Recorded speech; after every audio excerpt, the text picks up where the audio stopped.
There you go.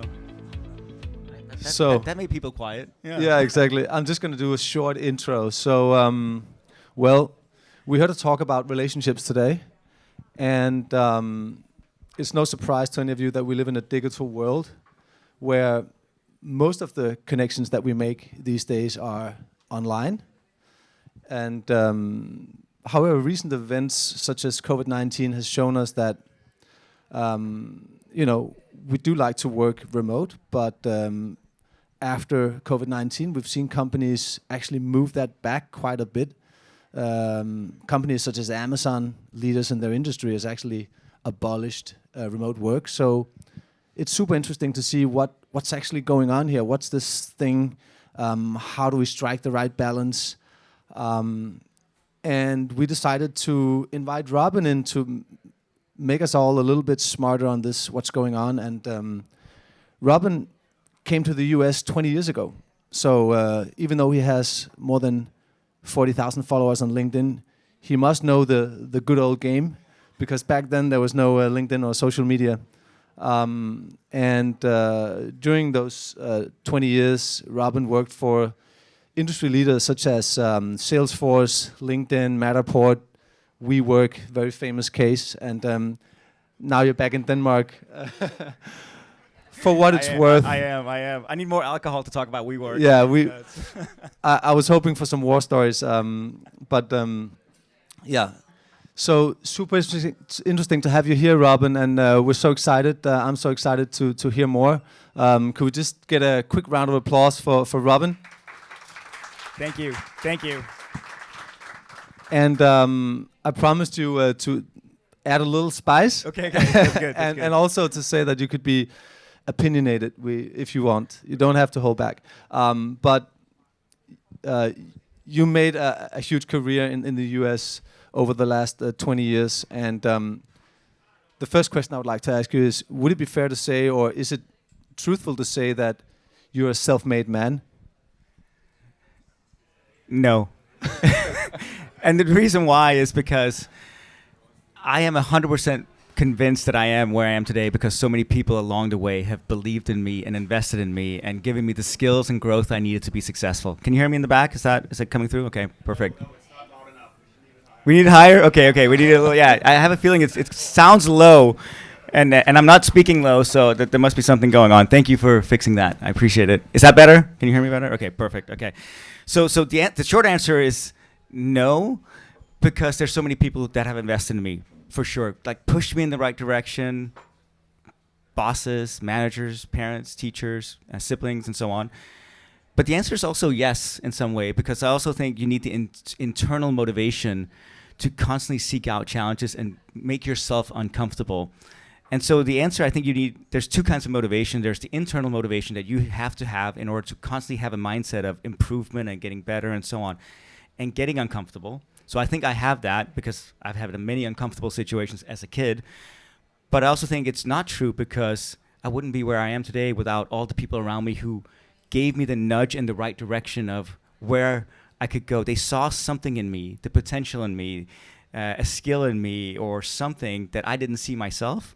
And they said, maybe if you learn this or connect with this person or take this path, you can become something that you don't even know exists today. So it's the answer is absolutely I am where I am today because of the people in my life. Thank you. Makes good sense. Tell us a little bit about how you think about relationships, and is there always a clear distinction between a professional relationship and a personal relationship? Can there be a mix? Is it important to separate the two? Well, I think it used to be before COVID happened. I think there was. The lines in the last 20 years have been really blurring between your relationships because people work very differently, especially in tech. I think a lot of people here are probably in tech, but even if you're not, the lines have been blurring where you're kind of friends with the people at work and so on. Then I think overnight in the last 5 years, it kind of changed nearly instantly. And people have also realized that these are the people I spend the most of my life with, and I want them to be my friends too. And there's nothing wrong with that. I think we had this thing that I had to have my work personality and my personal personality, and I couldn't really mix the two. But it also forces people to show up every day in a very inauthentic way because you're trying to be something you're not. And I think the happiest people, the most engaged people, are the people who are showing up every single day, being true to who they are. And what you realize when you do that is that people also fall in love with who you are as a person, and that strikes up the relationships with you at work that ends up becoming the most valuable things in your life. If you look back on your life, many of you here, and you think about the work that you've done and all the companies you've worked for, I can nearly guarantee that the thing that stands out to you the most, that you remember the most, are the relationships that you had. You're not going to remember the kick-ass project you worked on, or the launch you did here, or the cost savings we did here, or this funding round. It's nearly always the people. And it's because the people are the things that will ultimately make your work joyful and meaningful, or make it really suck, right? And that's why oftentimes you end up leaving and so on. Cool. That makes a lot of sense as well. Can you tell us a little bit, maybe a story or two about the most important relationships in sort of your career, coming to the US, trying to figure out without a network? Yeah. So there must be something there, because otherwise you wouldn't have come to where you are. There's many of so the first one. So for those of you who don't know me, I'm born and raised here in Copenhagen, Denmark. When I was 21, I bought a one-way ticket to California. I didn't have a job. I didn't have a place to stay. I didn't know anybody. I'd never been, but I always had this dream. I wanted to go to California and make something of my life. I didn't have a fancy degree or anything. I just had the energy and initiative and excitement about the future that I wanted to go make something of myself. So I came over there February 1st, 2000. I applied to every job I could find. And at that point in time, everybody was willing to kind of take a risk on somebody pretty unexperienced. I was 21 at the time. And so I ended up having like 15 job interviews in the first couple of weeks I was there for very junior roles. And I ended up getting 2 job offers after that. And again, I just thought to myself, if I can show up to all these different interviews with excitement and energy and some ideas of what we could do, maybe they'll fall in love with me. Because I'm like, I always had this mindset of, I just need my foot in the door. I mean, I can't control what happens in the outcome of how they think of me, but if I can just show up in the way that is authentic to me and with high energy, maybe I'll make it. So I ended up getting 2 job offers. I took a job at a company, a startup company in Silicon Valley. And I remember calling home to my family. I'm like, yeah, I made it. I got a job. It's awesome. I found somebody who believed in me, which is a part of this. And then a month later, the whole market crashed. And I was like, oh shit, that was pretty tough. But the boss that I had, I was hired as a engineer. I was okay at it, but I wasn't great, but I was good enough to kind of fake my way through it. And she said to me, you're pretty good with this engineering stuff. I think she was being kind. But she said, you're really good with the product people and the sales people. I think you should be in product marketing. And I go, what's product marketing? I had no idea what product marketing is. And then she explained to me what it was, and you're in charge of launches, but you have to be quite technical, and it's like this beautiful mix of marketing, but technical understanding of what we do and so on. You should be in product marketing. And I still credit her to this day with like seeing something in me that I didn't know. I didn't know it existed, and I didn't know I had it in me.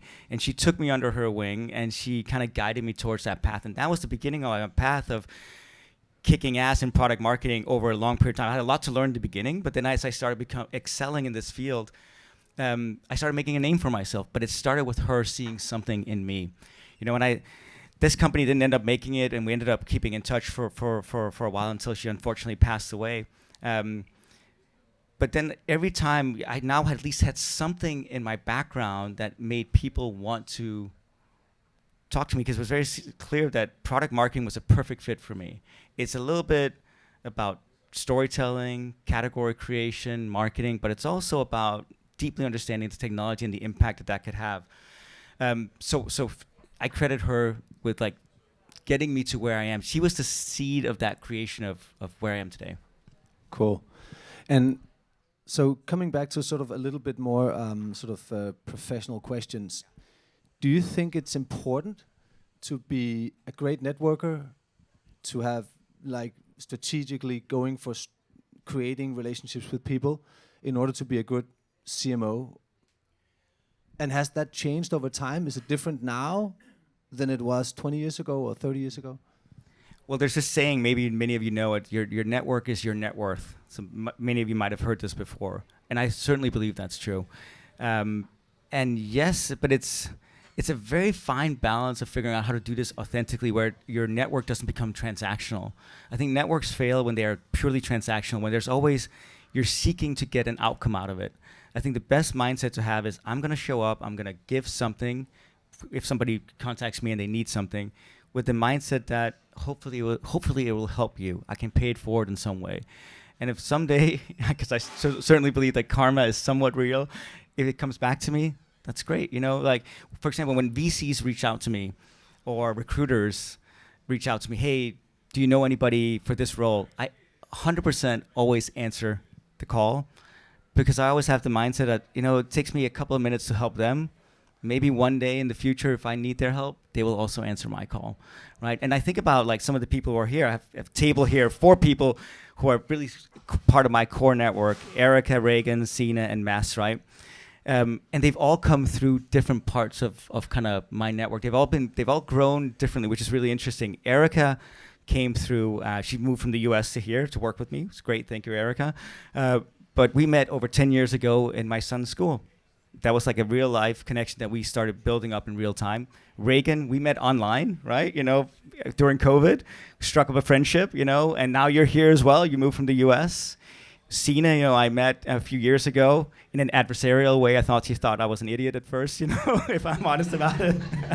But now we've become best of friends, and we're having dinner later tonight, so I'm very excited by that. But she was the CMO at Lunar, and she was at maternity when we met. And so anyway, it was a long story.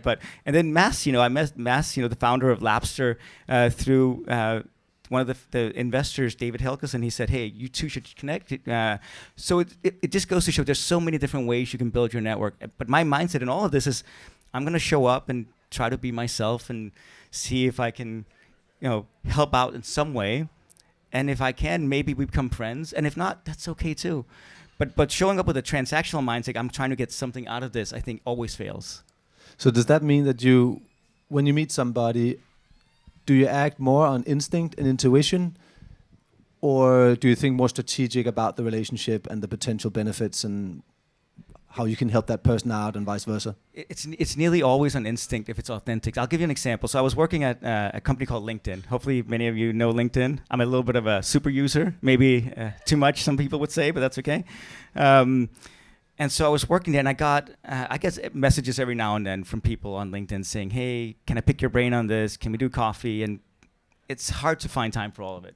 But I got a notice from somebody who is super authentic, very like heartfelt. His name was Yannick, and he's like, hey, you've had a great career. I really struggle with kind of finding people who believe in me. I don't know if it's because I'm black or because I don't have the right companies or the right skill sets in my background, but I feel like I have so much to offer to the world, and I just don't know what I'm doing wrong. Can I buy you coffee for 30 minutes and just pick your brain on what you've done? Because I know that you didn't go to a fancy university, and you've talked a lot about your upbringing, how it was tough and so on. Even though it's very different than his, obviously, he said, can I pick your brain? So I said, sure, I have nothing to lose by spending 30 minutes with this guy, right? So I invited him to coffee at LinkedIn in the headquarters there in San Francisco, and it was meant to be 30 minutes. We ended up spending an hour and a half together because he was just so compelling. He had so much energy and excitement about the future, and I could see that he just needed somebody to listen and believe in him and kind of maybe point him in the right direction. And at the end of it, I said to him, would you want to come work for me? And maybe that was his plan all along, right, to like get in there and so on, right?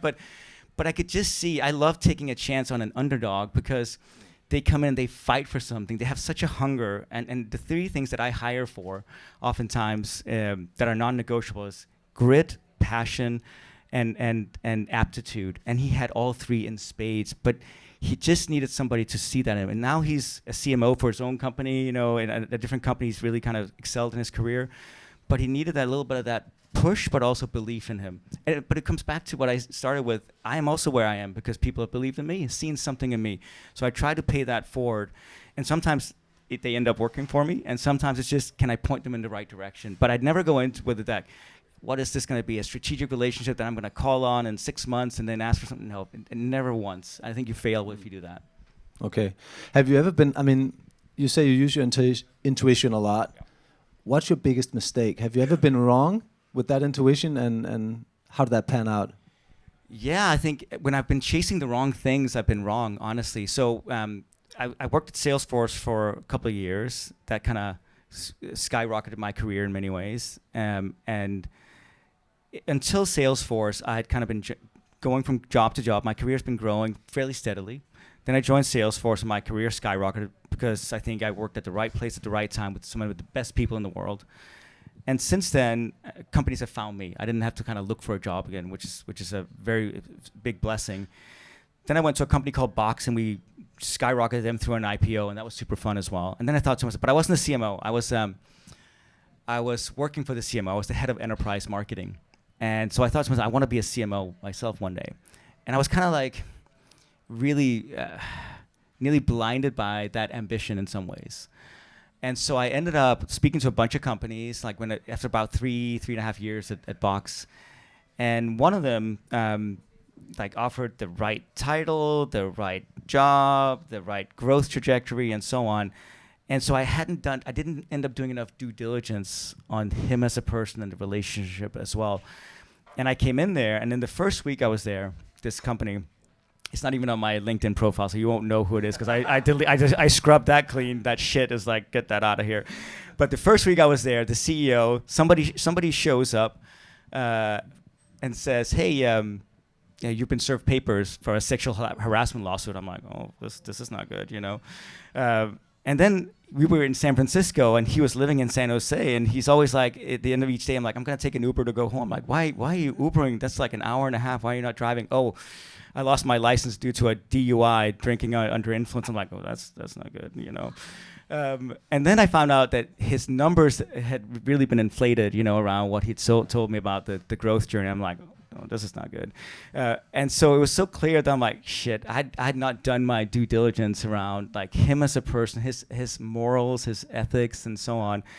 And it really like, it was shocking, you know. So I ended up leaving after like a month and a half. I'm like, this. It also turned out that he was kind of a bully to other people. So now I have this test that I do. It's a little harder nowadays with remote work and so on. But I would oftentimes, after this company, did something else. But then I'm like, okay, I'm going to go join another company somewhere. And I ended up having kind of 4 companies who were in deep contention for me. I'm like, okay, that's great. It was Asana, many of you probably know, Airbnb, Uber, and LinkedIn. And I have this test that I do where I go and I show up to an interview like 30 minutes early, and I just sit there and observe how people interact and engage with each other to give me a vibe for what the culture is like, because I really care about the culture. Like, I want to work hard, I'm ambitious, but I also want to have a good time doing it. And coming into the Uber office, it was like the end of 2016, early 2017. It was right before the big scandal hit, which was like around sexual harassment, which happened in early 2017. And everyone there just seemed tense. A lot of frowny faces, a lot of tension in the air. Nobody was smiling. I'm just thought to myself, you can't pay me enough to work in a place like this. I mean, like, yes, I know it's a great brand and it's skyrocketing, but it's like, it just seems miserable to me. And I would go into Airbnb or LinkedIn, everyone's like hugging each other and high-fiving each other. And I was like, that's the kind of company I want to be a part of. I ended up joining, of course, LinkedIn. But there's these tests you can do. It's a little harder nowadays with remote work, coming back to that one. It's because oftentimes you're talking through a screen, but you can still do some testing around like the people and the culture, asking the right questions and so on to really get to a core truth about this. Cool. So I promised you a little bit of spice. I mean, was working for WeWork a mistake? No. How do you look at that? So I like working for crazy people. Let me just be honest about that. And my current CEO is a good enough amount of crazy. If he's listening, I don't know if he is, but you know what I'm talking about. He's sane and stable, but he's also a little crazy, and I like that. I like working for crazy people. So I was working at LinkedIn, and LinkedIn's a great brand, good company, growing well. The product line I was in charge of was around $6 billion in revenue, so it's pretty significant. But if I'm honest about it, it wasn't thrilling or exhilarating. And so WeWork kept reaching out to me, asking if I was interested in coming over there, because they were probably the fastest growing company at that point in time. And I kept saying no. I'm like, no, I'm not interested. I'm like, working at LinkedIn. What are you gonna offer? And then they kept asking. And one day they say, hey, Adam Newman, the CEO, is in town in San Francisco, and he'd love to meet with you. I'm like, who am I? Of course I can spare an hour of my time. I'm not that important to go meet with him. So I go meet with him. and I was just blown away. The vision of what he wanted to do and the vision of how he wanted to bring people together. The whole core of WeWork, for those of you who know the story, is around how do we bring people together, whether that's at work or in life, to make each other better. That was kind of the core of it. And it really spoke to my hippie upbringing. I was raised by 2 hippie parents. And it's like this idea of community. Like my mom spent time on a kibbutz in Israel when she was younger. He was raised in a kibbutz. So we bonded over a lot of this idea of community and bringing people together. And I came in there, and I love working there. I've met some of the best people in my life. And it's not like any of us predicted that it could have ended the way that it did. It's not like any of us thought that it was going to. I came in, it was worth $20 billion. Then it went up to $47 billion. Then we were going to go towards an IPO, and then it all came crashing down, right? And for many reasons, and that's a whole different story. And there's certainly a lot of lessons I took away from that. But the most important is, I was only there a year, are the relationships. That's when I first time worked with Erica. I had a team of about 400 people, the biggest team I've ever managed in my life. And I just thought, holy shit, it's so chaotic and crazy. Like Adam Newman always had this philosophy of, we can get more done in a week than most companies can do in a year. So we moved extremely fast, even for a big company. We're like over 10,000 people. And my life was so chaotic. We were opening 1 WeWork a day. This is not like a Starbucks. These are big offices, 1 a day in 2019. So we were moving, and the goal for 2020, we never got there, was to open 2 a day. That was the level of ambition. And my life was so crazy, so I thought, well, who can deal with crazy? Somebody who can deal with parents and teachers and kids. Erica used to be the principal of my son's school, so I call up Erica, I need your help. And she's like, I'm in, so she came and joined me at WeWork. So the relationship, so coming back to of course I'm like, of course nobody wanted it to fail the way it did, and it was very painful to be the CMO of a public failure. It was embarrassing also, like when you have the Wall Street Journal and the New York Times reaching out to you asking for commentary, what's happening, I just kind of wanted to hide away, if I'm honest. But my job as the leader is to show up relentlessly, and you've always said, I remember you saying after, I was amazed at how you showed up in the darkest of times with energy and excitement, because that was my job, to try to get the team to still focus on work, even though they're getting friends asking, they're reading stories in the news about them. How can I show up relentlessly to give them the motivation and ambition and focus that they need to do great work every day? Great. It was really tough. Yeah, and I like the way, I think an American culture, very different from Danish, the way that you take people in, that you feel has the power and the energy and the right mindset, regardless of the industry they come from, and they can succeed in a totally different role. In Denmark, it's very, if you don't have the right degree or whatever, it's very different to change careers. I'll just tell you a quick story around that, because so I met this, this has been kind of like a red thread in my life. I met this woman back in I think it was 15. A friend of mine introduced me to this woman. I didn't know her. He said, she's brilliant. You got to meet her. She is an SDR for this tech company, but she doesn't want to be an SDR, and she has so much potential, but I don't really know what to do with it. Can you talk to her? And I, again, like Yannick, the other story, I met her. We went for a coffee, and I just like, wow, she's going to be a CEO one day. She's brilliant. Like the way that the clarity that she spoke about her life and what her vision was. And I ended up hiring her in product marketing. But it's a very odd move to go from an SDR to product marketing. But it's like, you could just see that this person had that potential. And I think you're right. And it's one of the things that I left Denmark for actually in 2020 and in 2000, because I felt it was very confining for somebody like me who didn't fit in a box. I didn't have a degree from a great university, and I always felt like in order to make it in Denmark, one of the first questions asked is, where did you go to school and what did you study? And what I loved about the U.S. at that point in time, I think it actually has changed in Denmark, but it doesn't matter who you are, where you're from, what background you have, as long as you're willing to work hard and show up every day with great energy and ideas, you can make it happen. And I still think the U.S. is probably the best country in the world for that, but I think other countries are certainly catching on to that as well. Cool.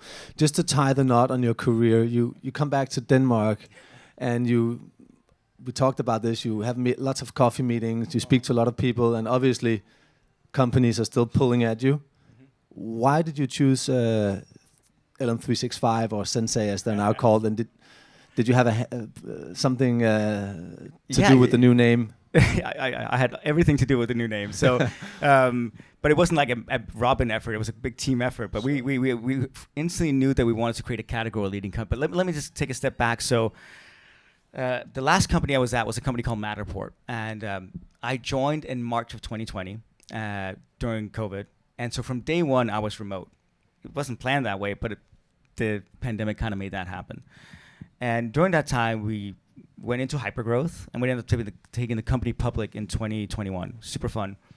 But in that whole time, I was there about 2 years. But in that time, I moved to Denmark from California. The company was based in California, so I was sitting up every night till 1, 2, 3 o'clock from Denmark because my whole team was in California, the whole executive team. But we wanted to try and move here because the schools were open. Denmark had handled COVID a lot better than the U.S., to be honest.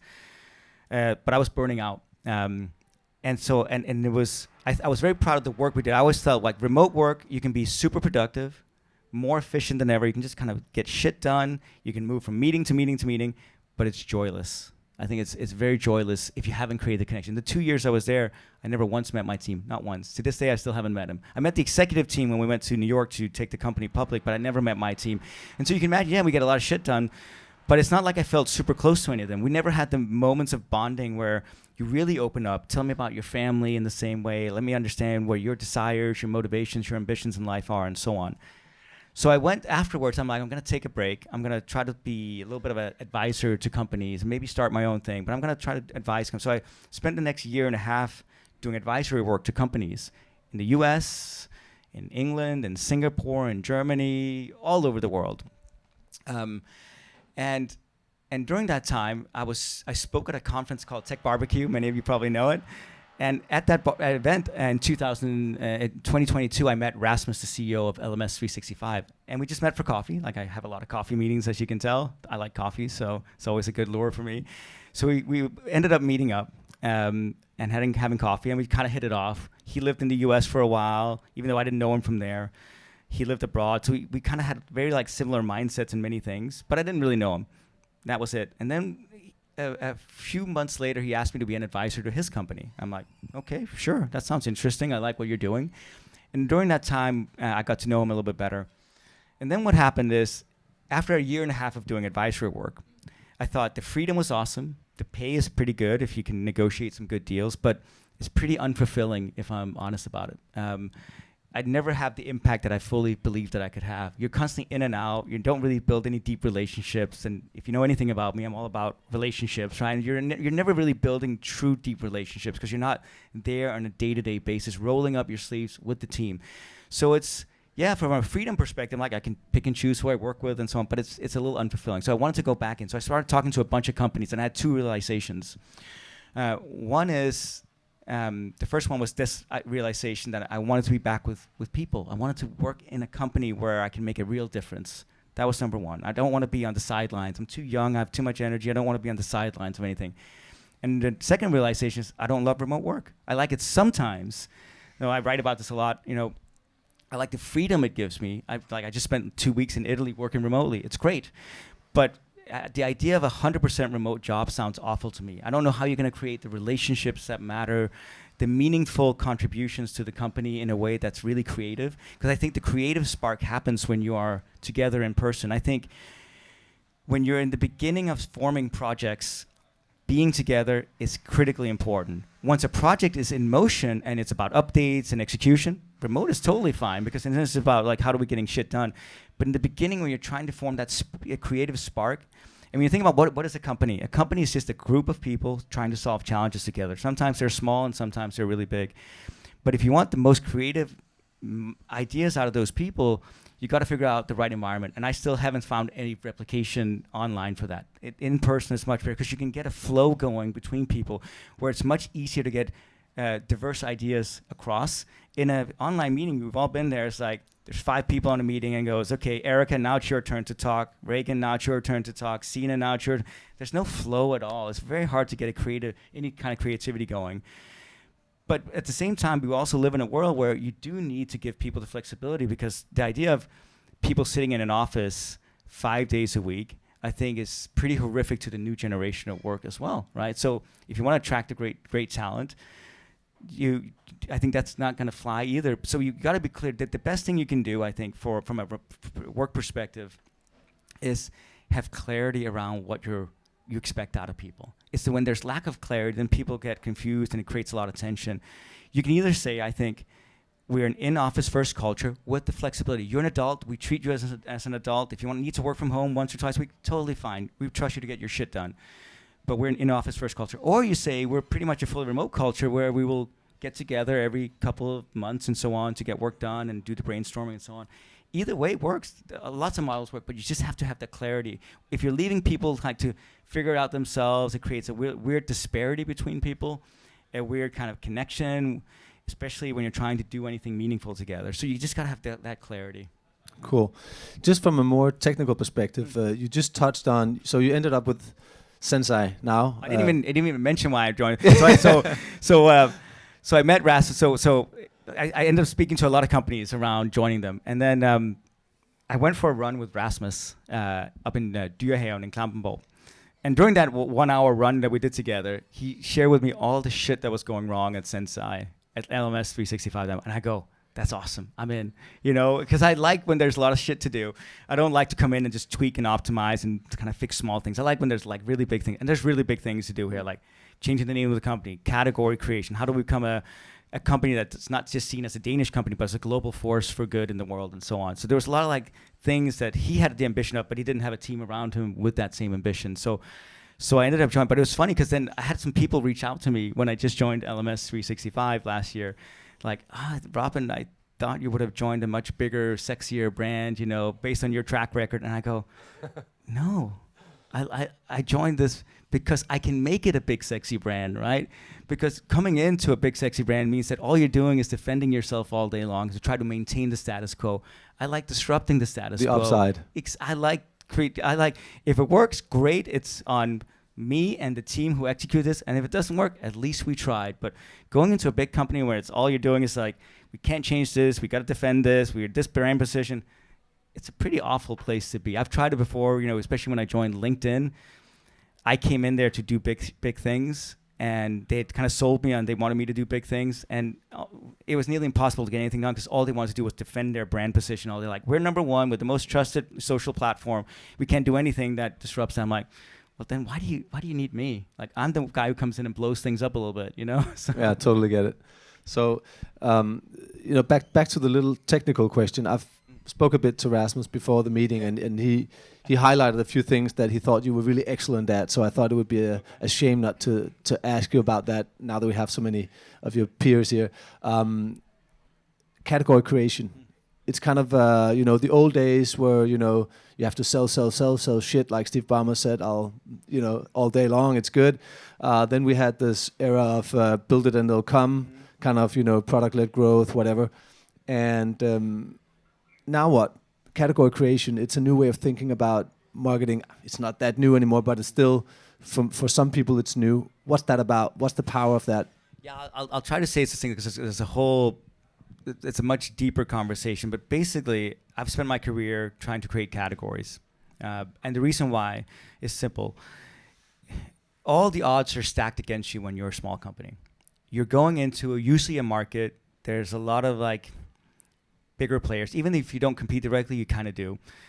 And so you're always competing on the battlefield that they have set out. Like in our space, I would classify Sensei as an HR tech platform. So that means we compete against companies like Lattice and CultureAmp and Workday and SAP and Oracle. And if we're going in and competing against them, we get compared to a criteria set that they have laid out because they're the category leaders. They're the big gorilla. So we have to constantly defend our position against them and how we're better. It's a very tough position to be in. All startups go through this. And the truth is you have to continue playing that game. The way to get around is if you create a new category where you get to set the criteria that others get judged against. And I've done that successfully at Salesforce or Box or even WeWork because then you get to dictate the field of battle, and your odds of winning are much higher. It doesn't mean you win all the time. It's still tough out there, but at least you get to dictate of the criteria set that you get judged against. So that's one reason why you want to be a category. But the truth is, the reason why startups are so hard is because you have to do both. You have to compete in a field of battle that has already been laid out for you, where there's certain criteria, and it's super tough. And then if you can create a new category, then you get to set that criteria. The other benefit, if you finally get to the hallowed land of being a category leader, is you become the default choice, right? if people think of a category of, let's say, expense management in Denmark, who do people think about? Pleo, probably, right? If people think of electric cars, who do people think about? Probably Tesla's the first brand that comes up, even though they have a lot of competition, right? So by being the category, you're the default choice again, which means that you get to kind of dictate in some ways what the comparison is versus everybody else. But that's a long journey. I said to Rasmus from the beginning, the journey of category creation is not measured in weeks or months or even quarters. It's usually years. And so we've launched this. We changed the name of our company. We've been on this journey of let's change HR to human success. We've been talking about it a lot. And you can spend a lot of like free capital on social media doing that. But we're in the early innings of that journey. It's been less than a year of us talking about this movement of human success, where it's not about managing people and treating them as resources, but about investing in their growth so they can become the best they can be. That's what we stand for. But we're at the beginning of this journey. I'm very proud of how far we've come, but it's a journey that will probably take a few years, because the way you know you've created a category is when others start using the term. You can't have a category of one. It doesn't exist, and you're just making shit up about yourself, right? And a lot of companies do. That's fair enough. You got to start somewhere.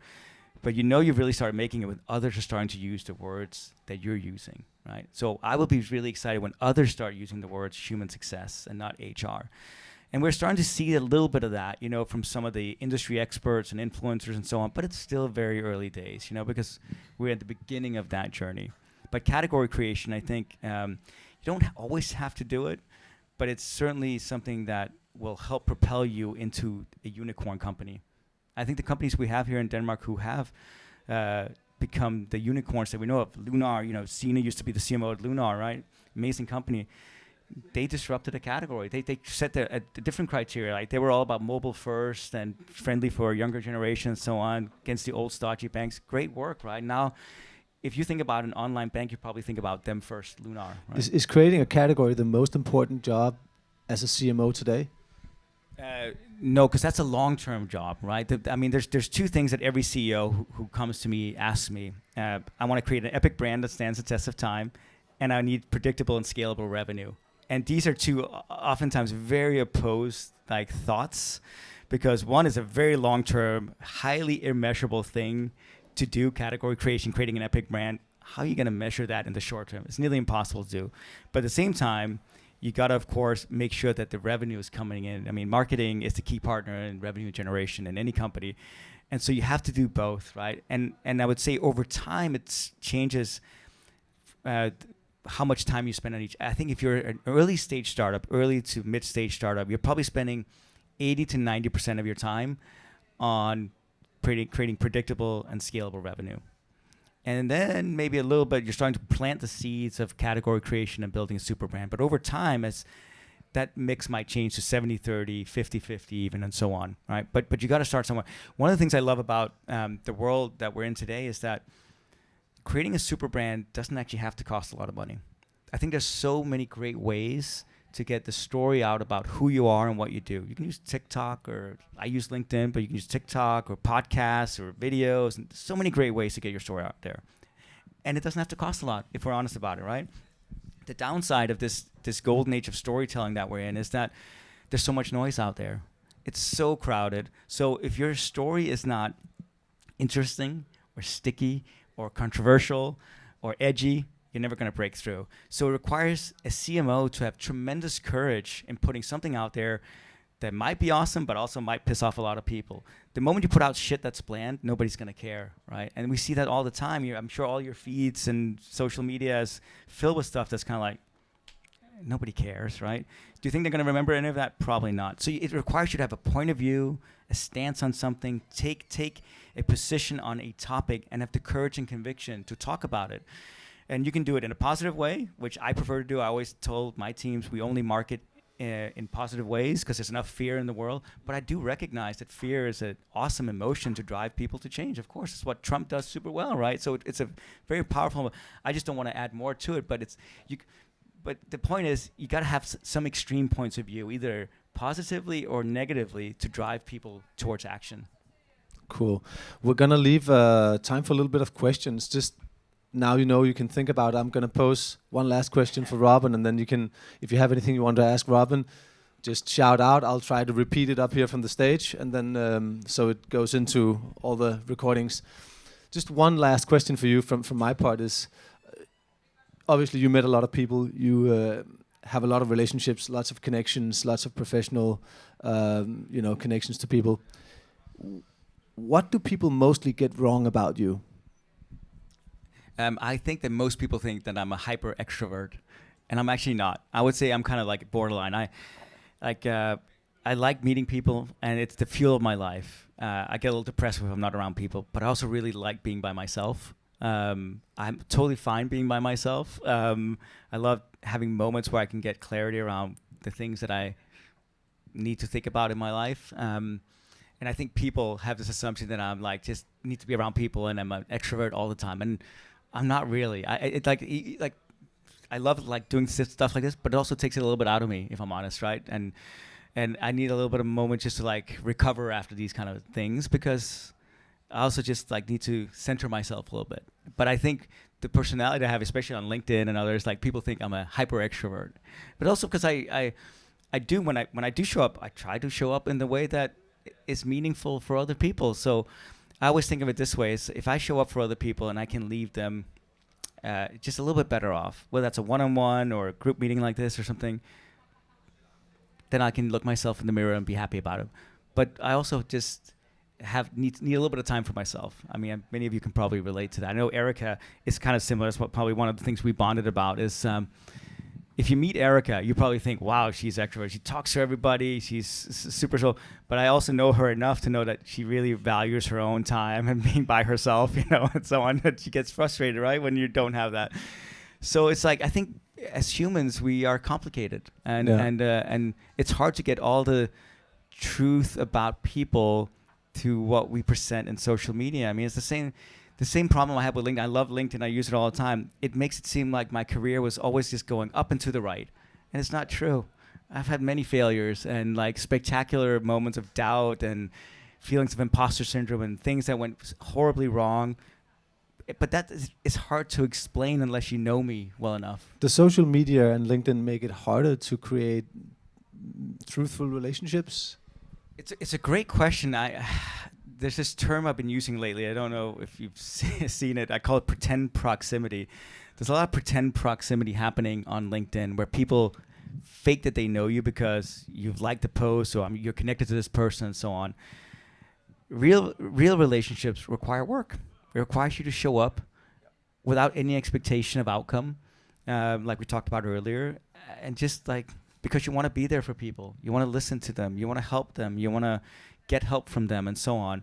The moment you can show up with an agenda, which again, I think LinkedIn tends to err more towards transactional, at least at the beginning. There are some people who have mastered how to create authentic relationships through that. But it's certainly, what's hard about it, once you start getting a little bit of following, I know many of you here have decent followings on LinkedIn, people start thinking that they really know you. And they know a part of you, but they don't truly know you. Real relationships require work. Any relationship they have with me, I mean, like when I met Sina for the first time, she was very skeptical about me, maybe rightly so. And we got to know each other, and we now we really kind of had a bromance. If I could, what's it called in the man female, whatever it is. We love each other now, and we spend a lot of time together. But it required work. Like it didn't just happen overnight. It's like she leaned into it, I leaned into it. We took the time to invest in it. That's hard online. You can do it. I just don't think it's as easy as if you really spend the time, the real effort. Yeah. Cool. So let's. Is there any questions? Anybody? Yeah, in the back. Hi. Thank you so much for a very insightful conversation.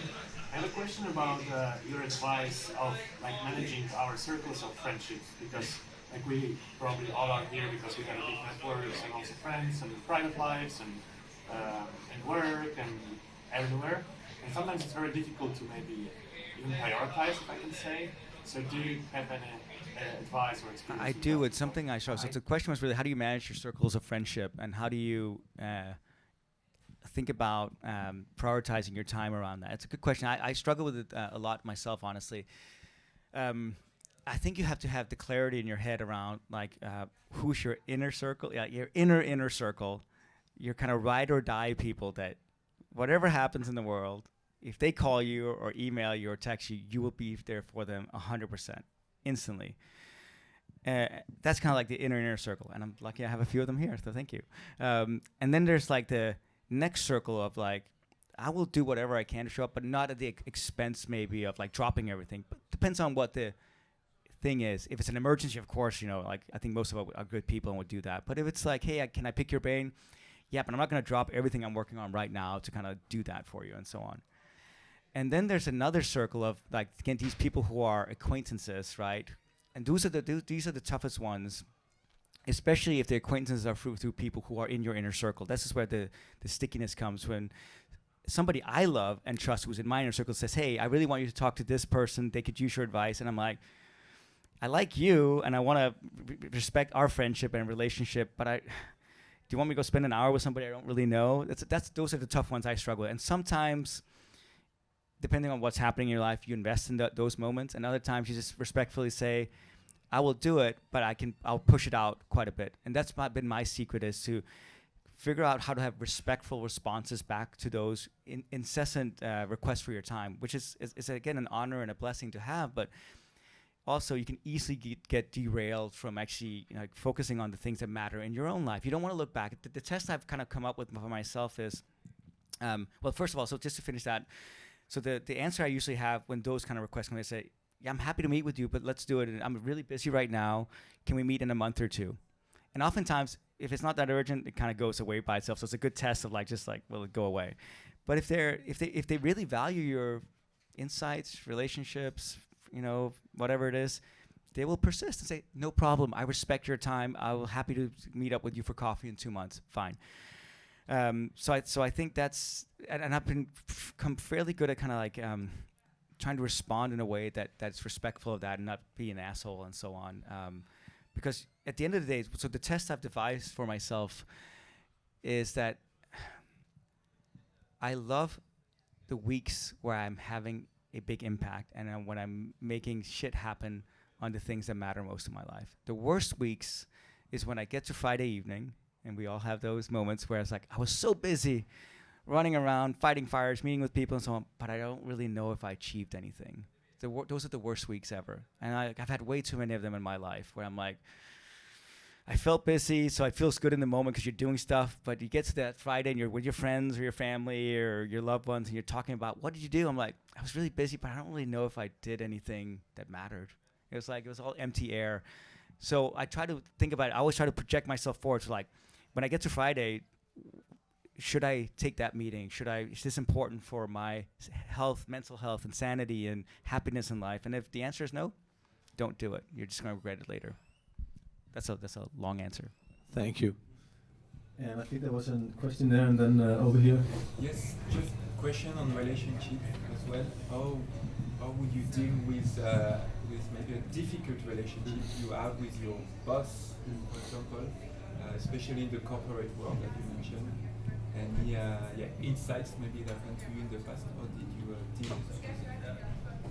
Yeah, so the question is, how do you deal with a difficult relationship? Maybe it's your boss or a coworker, something, right? I think you owe it to yourself and the person to lean into it and have some open discussions around it to see what you can do, and hopefully the other person sees it and feels it well, because usually it's two-sided. If you feel it, they probably feel it too, right? So it's rarely one-sided.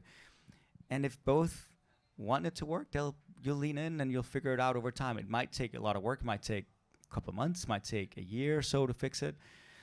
But I think you owe it to kind of try to work on it together, right? It's like you can't just discard people because you have to work with these people on a daily basis. But over time, if it's not working, then I think you have a couple of options. If it's let's say, secondary or third degree relationship, even at work, and you don't interact with them that much, but you're kind of like, meh, it's probably fine. But if it's somebody who's like somebody you're working with all the time and they're making your life miserable, I think life is too short to go through that over too long of a period of time. Like the reasons I've left jobs oftentimes because I didn't get along with my boss. It's only actually not oftentimes. It's happened once only, really. And it was just like, I just thought to myself, life is not worth it. You know, I tried and I tried, and I joined this relationship because we had this actually conversation before I joined, that he said, I want to be better, I want to learn from you. But it became pretty clear when I came in there that he didn't really want to learn from me. Yeah, like, he'd said that, I think, in some ways, but he was stuck in his ways. So I'm like, you don't really want to change, you know? And a good relationship requires both people to lean in and change a little bit and modify. You shouldn't change your core of who you are, but maybe it's a different way of talking to each other. Like the way I talk to our CFO versus how I talk to our CMO versus how I talk to somebody who is in engineering, very different, right? So you got to learn how to like talk in a way that they hear what you're saying. You can't treat everybody the same because everybody has a different mental model of what they care about and how they like to be communicated to. So you have to learn that over time. But that's the only way to be successful, especially as an executive, I think, is you got to learn how to do that effectively. Cool. There was another one over here. But to add to the point of like acquaintances and when they ask for your time, one thing I do is I say, great, let's have a 30-minute virtual in coffee at 8 a.m.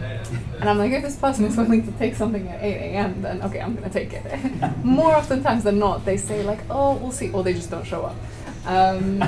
But my question is, I love that hack. I just had it yesterday, actually, because I lived in California for a long time. So the 9-hour time difference can be quite severe.